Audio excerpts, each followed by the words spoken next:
Rama Rama Hare Hare. Hare Vaishnava Thakur.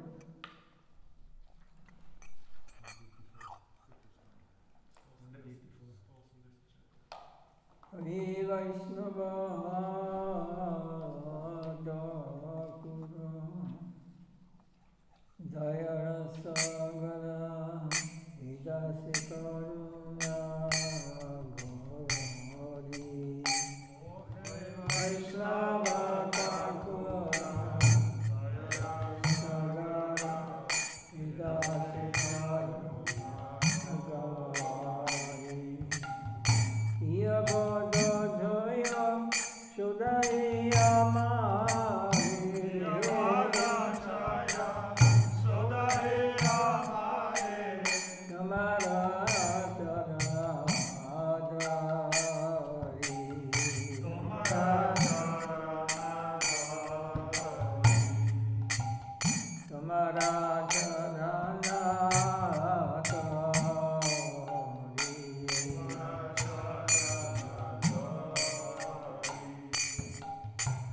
Jaya Vigadami, Jaya Dosa Sudi, Jaya Guna Deha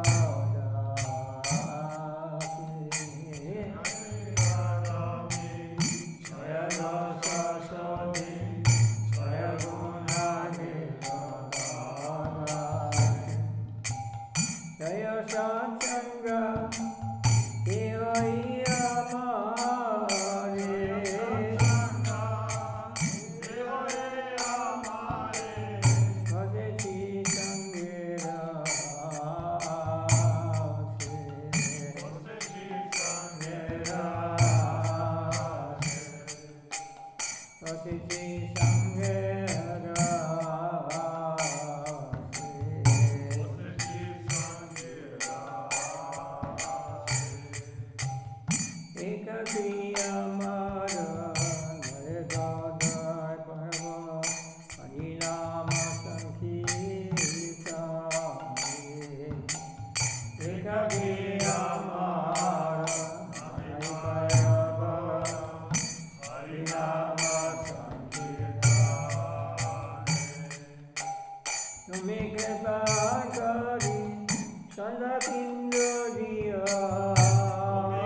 worshipful Vaishnava Thakur, Ocean of Mercy, be merciful.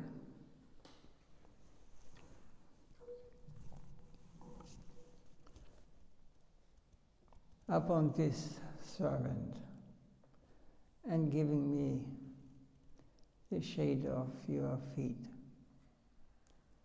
Purify me. I'm taking hold of your lotus feet. Help me to subdue the six urges and purify my six folds. Please bestow upon me the six qualities of devotees. Offer me the six kinds of devotional association. I'm sitting in your association, hoping to receive this.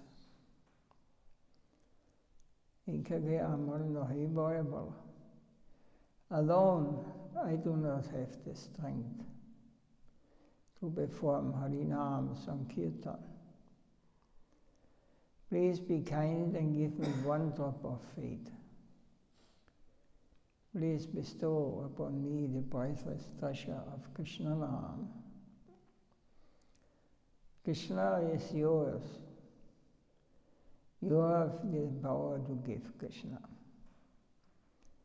I'm nothing more than a beggar, running behind you, calling out, Krishna, Krishna, Krishna, Krishna. It's a very beautiful song of Vaishnava Thakur, Srila Bhakti Sachit Ananda Bhaktivinoda Thakur.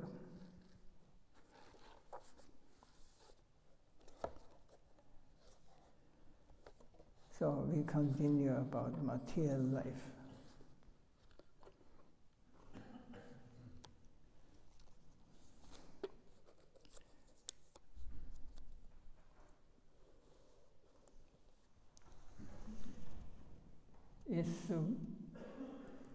Is human birth superior to birth as a demigod? Is the question. Anyone knows? Not necessarily, but we are more fortunate because we can receive the mercy of Harina. Yes. The gift of Lord Chaitanya. Something similar, yes. Srila Prabhupada says, human birth is better than birth as a demigod. That is why the demigods aspire for human birth. The demigods are so intoxicated with material enjoyment that they cannot think of how much distress awaits them. They are fully absorbed in the intoxication of temporary happiness. A demigod's life is also temporary. Bhagavad Gita states, Vedam muktva swagalokam vishalam sinepunyam atyalokam vishanti evam dvaidam mam anupapana Kitagadam kama kama lapande.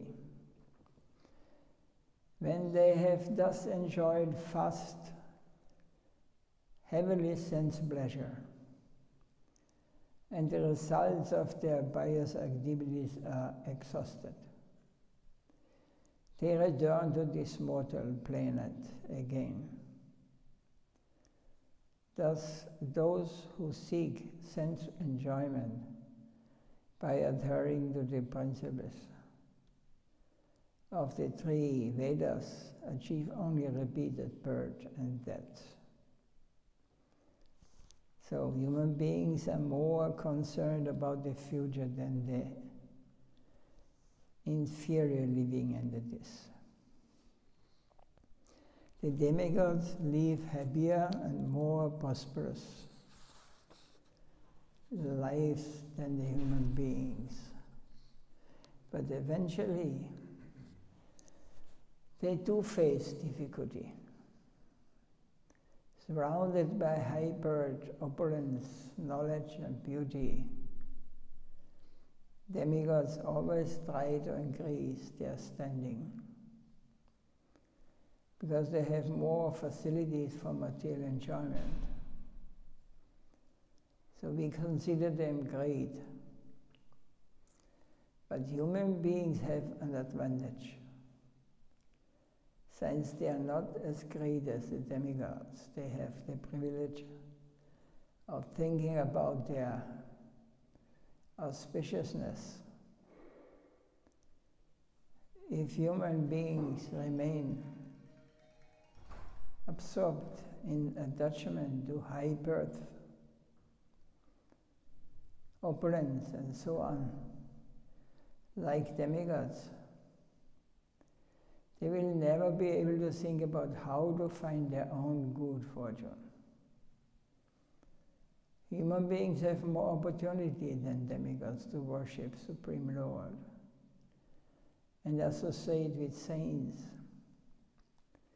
Thus human birth is superior to birth as a demigod. So, also the miseries we experience in the human form of life constantly remind us of the temporality and insignificance of material existence.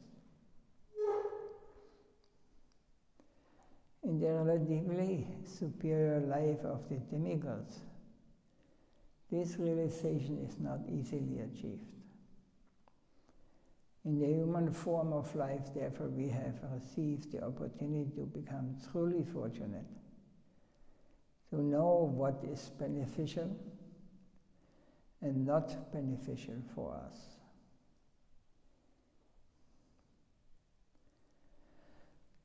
Yes, could you follow this?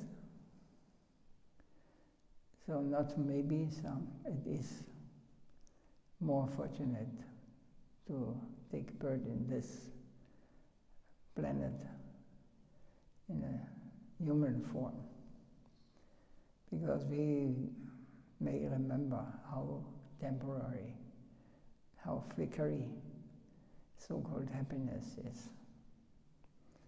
Whereas the demigods, they are only try or are enjoying, and until their pious activities are used, then again they have to come back. But it's according to our time schedule, it is 10,000 years they can stay in the heavenly planets.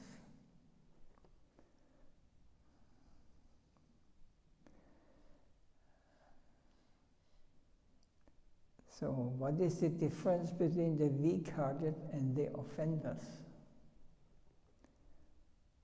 The weak-hearted and the offenders are not in the same class.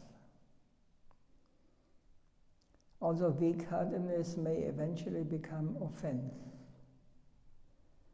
It contains a hatred for sinful activities and offense. While the weak-hearted know that committing sinful activities and offenses is unlawful,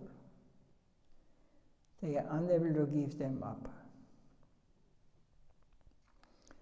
Offenders never consider such activities unlawful. They think whatever they do or understand is good, and whatever the saints say is wrong. Weak-hearted people should give up material desires by condemning them, not embracing them with love and taste. The then they will certainly attain Krishna's mercy. Otherwise they will be deprived of Krishna's mercy.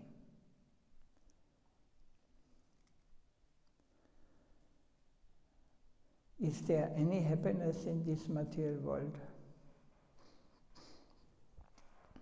From our point where we see it, yes, some happiness is there also.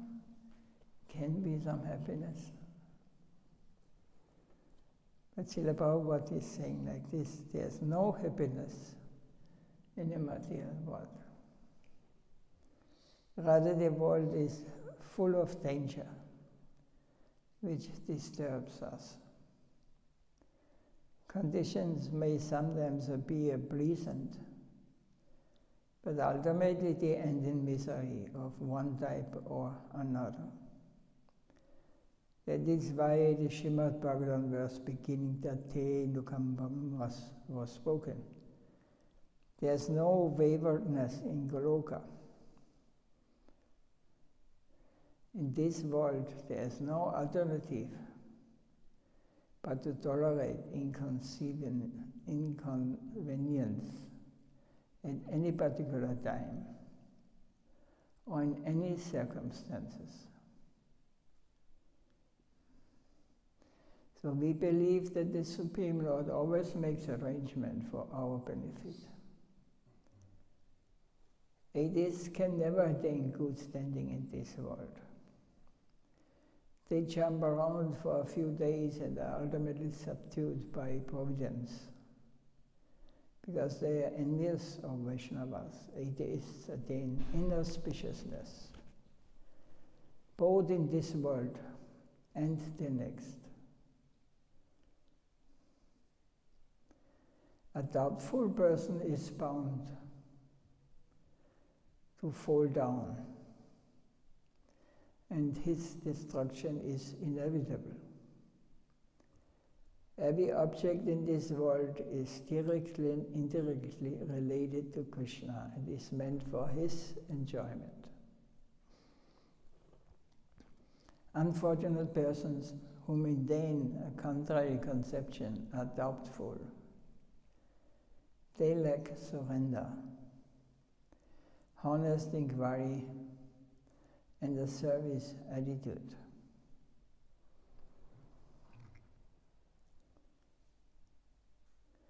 So what does it mean to be an attached householder?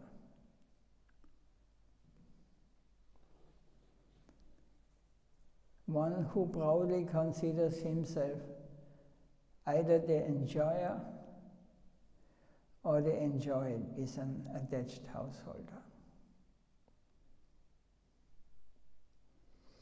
The attached householders are greedy for gold, women, and fame.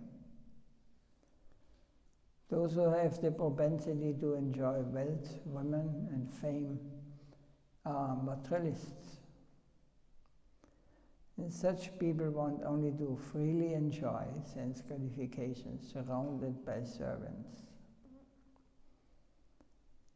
We become materialists because we accept the body as the self. We have become so-called masters of the world. But we get into trouble when we see the material world with an enjoying spirit. Our mentality as gross materialists will not be removed unless we develop the good intelligence that everything in the world is meant for the Lord's service. Those who try to either enjoy the material world or reject it as worthless are ruined and can never realize the Supreme Lord. So, both of them, those who try to enjoy the material world and also those who try to reject this world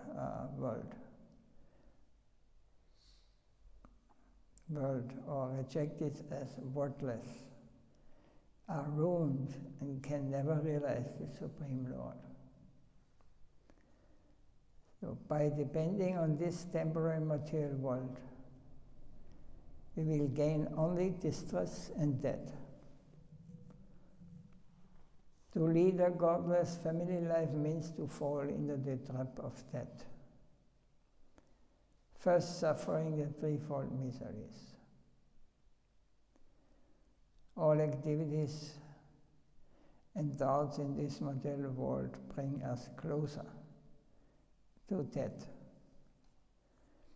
The attached materialists are not concerned that day by day they are going to hell while suffering the pangs of material misery.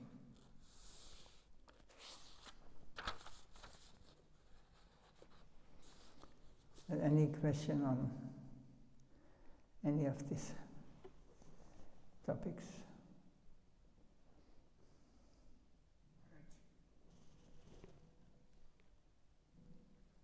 Yes? Oh, Krishna, hiding. I would like to ask about the demigods, because how does it work? Demigods, they are basically devotees, or? No, But do they want not necessary. They are pious people. They are worshipping demigods, perhaps. They are living in the mode of goodness, Shataguna. They are not harming others, and they have regulated life, but they are not necessarily worshipping Supreme Lord, Govinda, or Narayan. They are worshipping demigods.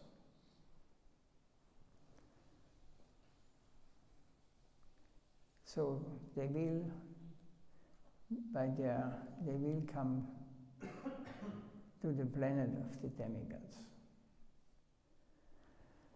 Why they worship demigods? Because they want to enjoy. They want to have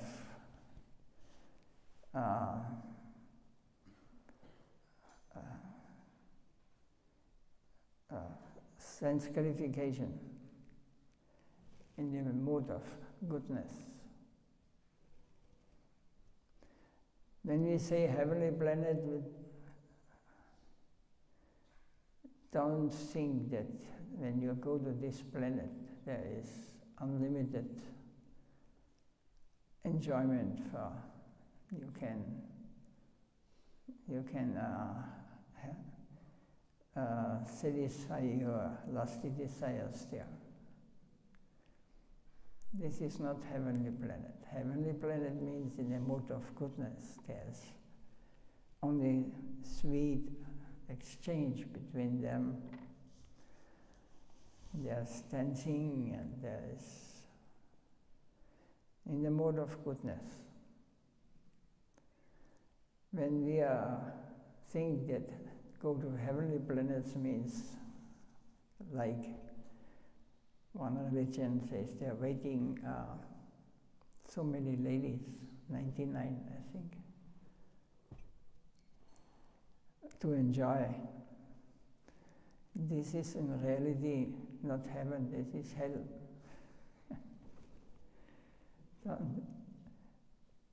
Don't stop this.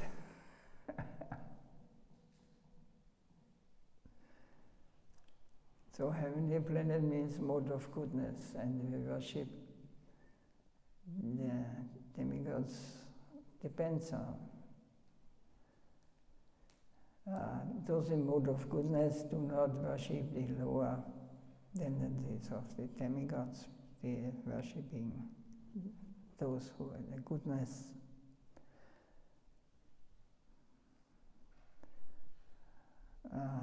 And attain the planet of the heaven, like Indraloka.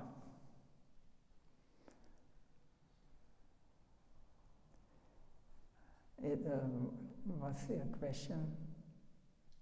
if the demigods are devotees?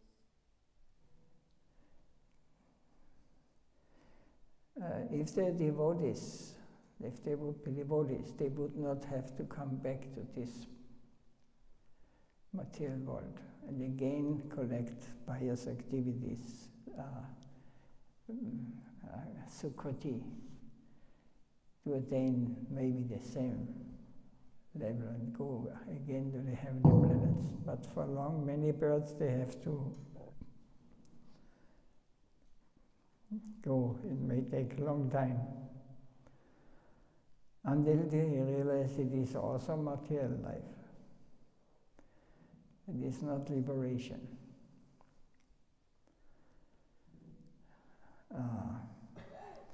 When they have gone so many times, they understand one time that there's something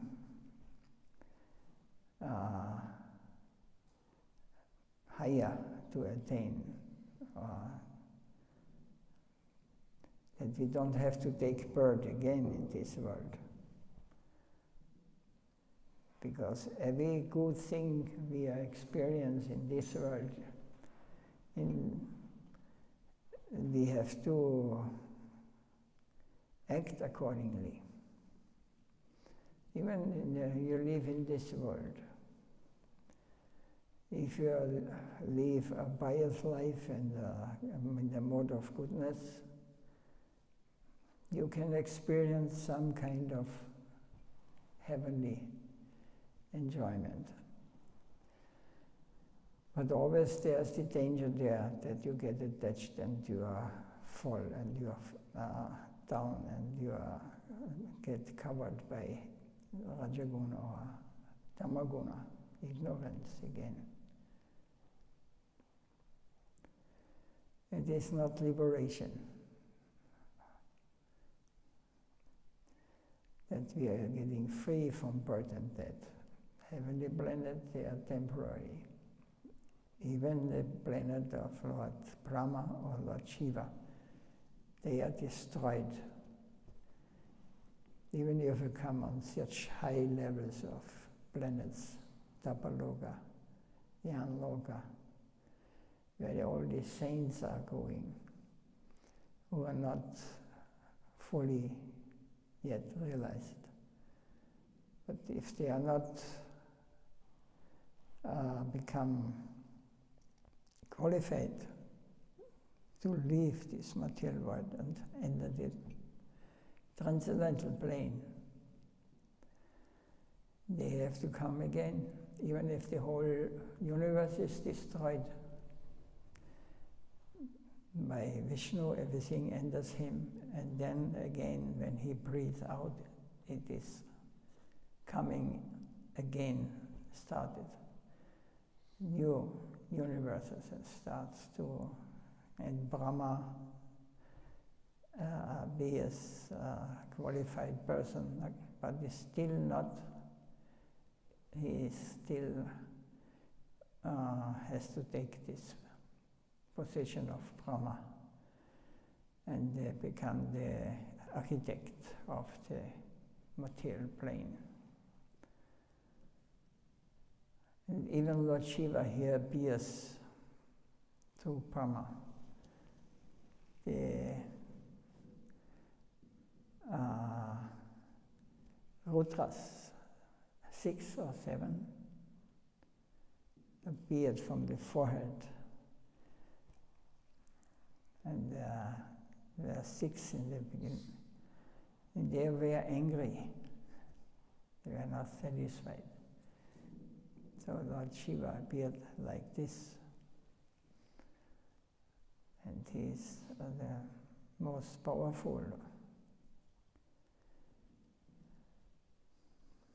But these are all jivas. But if somebody is not qualified to that he can take this position as Brahma, Shiva, or a demigod, then someone, even the Lord himself, enters into Brahma's, or takes his position, or Shiva's even interest position. Until one gets qualified, then he takes over.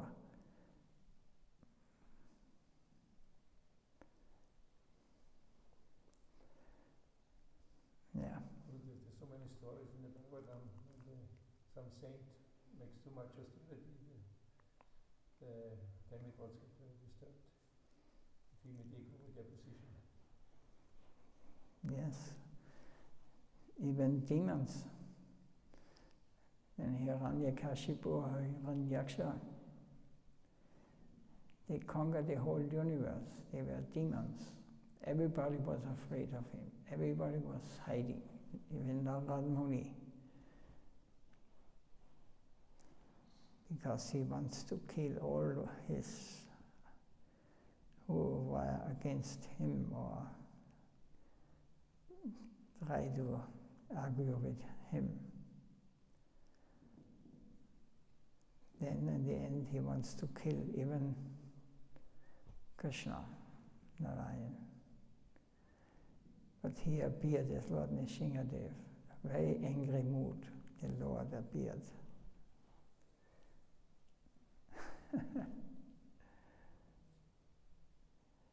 This Hiranyakashipu is between our ears also. You have to always remember this, or how this meaning, how one can understand Bhagavatam. He wants to be the conqueror, and he wants to, all those who are standing in his way, he wants to remove. And by performing great austerities, he got this power. So that's because yoga and all these things is, as long as it is only for our benefit, it is actually, it's in one way, it is only self-interest is there. So in one way it is even, it belongs to the demoniac. Because I want to become more powerful. I want to create myself. I want to control everything. I want to be the master of everything, of everyone. So this mentality is self-centered. I want to become God. And Hiranyakashipu and Hiranyaksha were the most powerful of them. But they were also the greatest demons.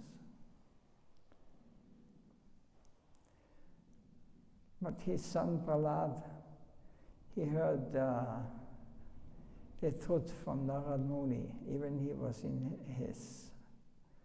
the womb of his mother. Prahlad talked to his mother, and Prahlad, hearing this in the stomach, he was born as a devotee from the beginning. And in the end, Hiranyakashipu's father considered him his greatest enemy. He wants to kill his own son because he was not accepting him as the greatest. All these things going on in every universe. We are living all in our universe.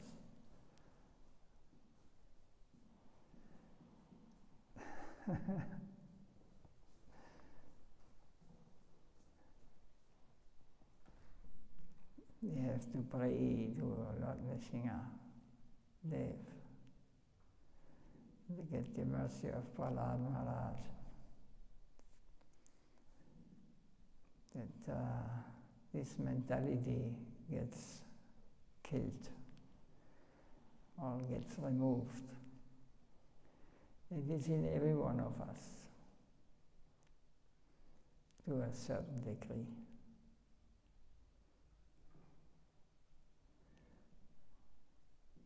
I forgot what was the question. Did I? Because I... No, it was Yes. The demigods, they also, when they're too much darker, they go to Brahma or then to Sweetapit to pray for the Lord for help. And the demons, and they get help Yes. for the demons. Yes. So they are.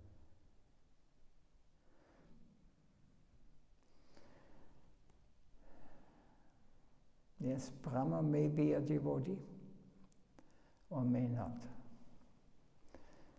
I'm saying our Brahma now is a devotee.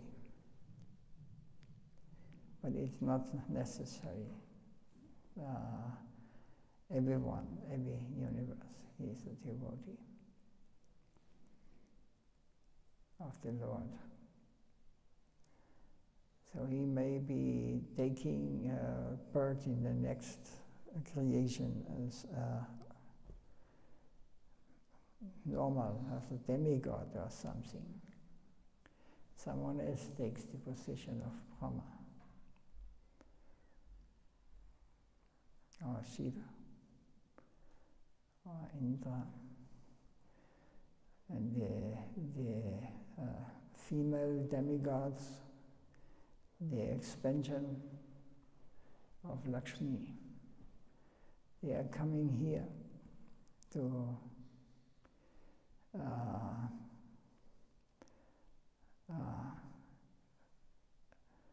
as managing the part of managing this material world.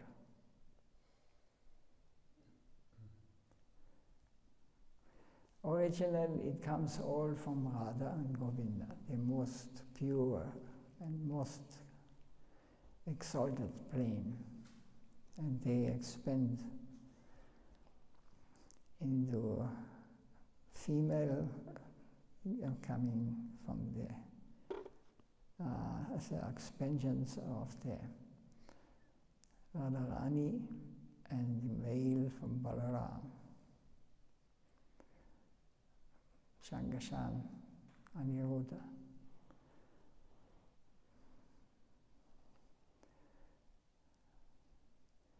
It is coming like this.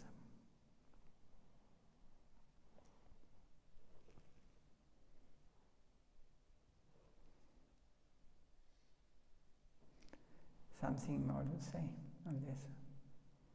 Yeah?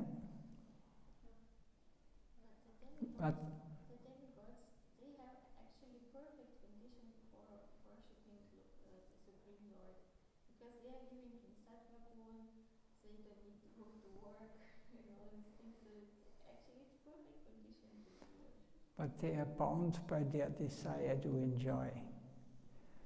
And this enjoyment, some enjoyment is given when you're in the heavenly planet.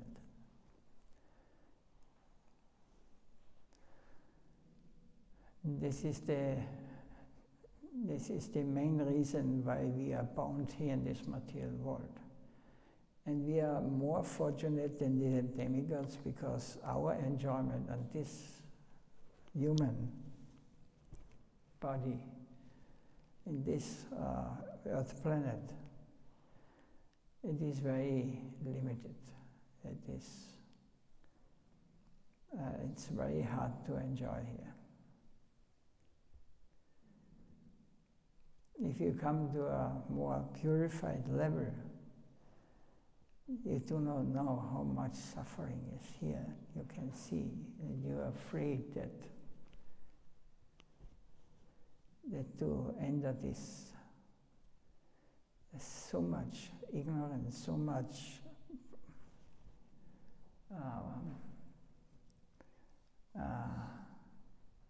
pain we experience here, but we are getting used of it.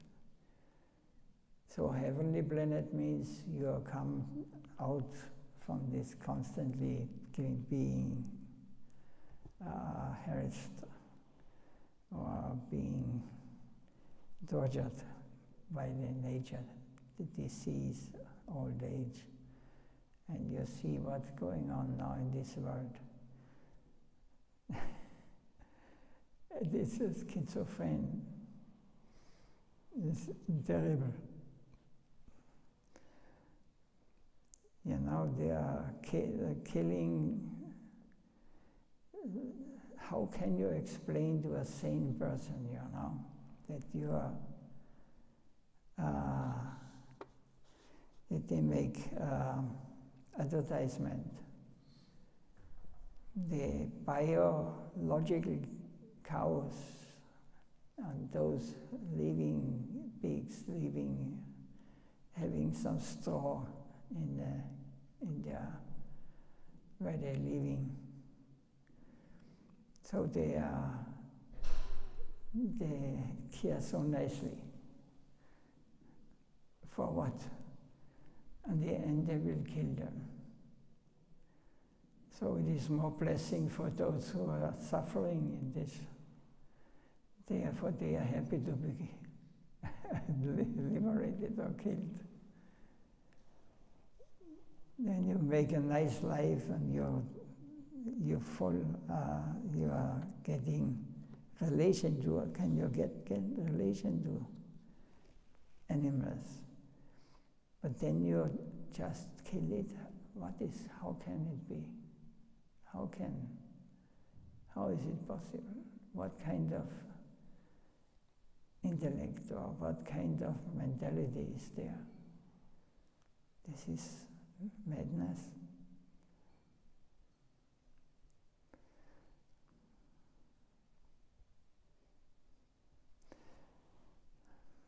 In this world we are living, this is normal for us.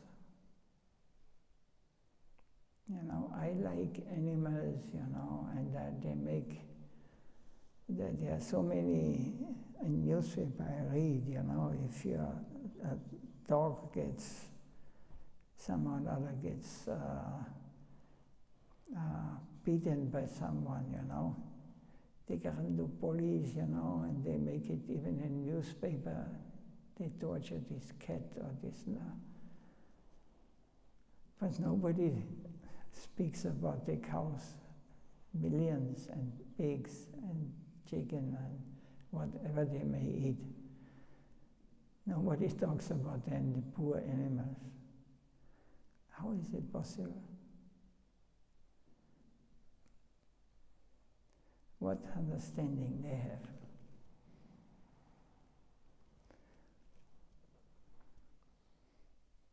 Even I was a child, I could never understand this. How can they, you know? There's such beautiful animals, a cow, even big and very, very intelligent, and very clean also, they say. And they are very peaceful in India, you see, everywhere. Even in India they go to slaughter them now. Money, money, money. And it is schizophrenic. And the whole society is schizophrenic. They do not understand what they are doing. They are creating so much bad karma, and then they're wondering why everything nature is not rebelling. Mother Earth does not accept.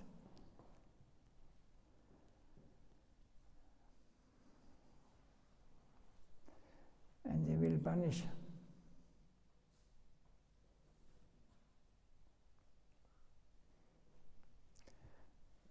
Then you can, when you go and see these things and go back and get inside and see these things as they are, then you understand perfectly why this world is as it is now. It will never change. There will be a big destruction, then they wake up again and they start. It's always a circle, always coming and going.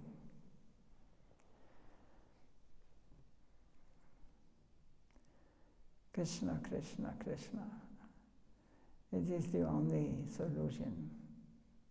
We will not get the mercy of a real saint if we are not able to understand. Then we will be just like a small wheel in a big machine, moving according to the laws of this material nature. And there's no chance that you can act freely here. You are forced by your mind.